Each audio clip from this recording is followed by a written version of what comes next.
بسم اللہ الرحمن الرحیم ایاک نعبد و ایاک نستعین۔ آئس برگ A23A جو دنیا کے سب سے بڑے آئس برگ میں سے ایک ہے، حال ہی میں انٹارکٹیکا کے قریب سمندری فرش سے نکل گیا ہے اور اب جنوبی بحر میں بہہ رہا ہے۔ آئس برگ 1986 میں فلنچر آئس شیلف سے ٹوٹا تھا اور تقریباً 4 دہائیوں تک ویڈیل سمندر کے سمندری فرش پر کھڑا رہا۔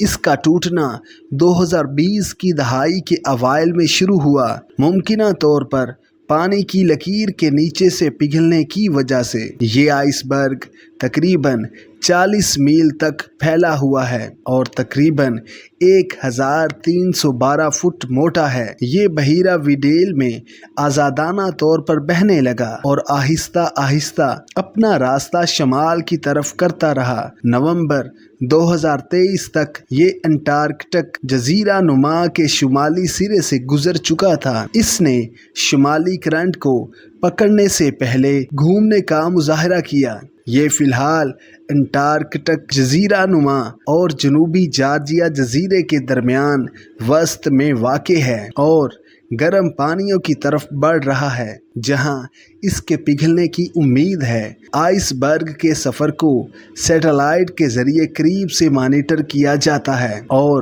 ہائی ریزولوشن کی تصاویر بنائی جاتی ہیں اور اس کی نقل و حرکت کو ٹریک کیا جا رہا ہے۔ آئس برگ کا سرد ویڈیل سمندر سے نسبتاً زیادہ گرم جنوبی بحر اوقیانوس کی طرف بڑھنا اور برف کی تشکیل کی متحرک نوعیت اور سمندری ماحول پر ان کے ممکنہ اثرات کو نمایاں کرتا ہے، کیونکہ یہ پگھلتے ہیں اور ٹوٹتے ہیں۔ Subscribe masters in academy 2.0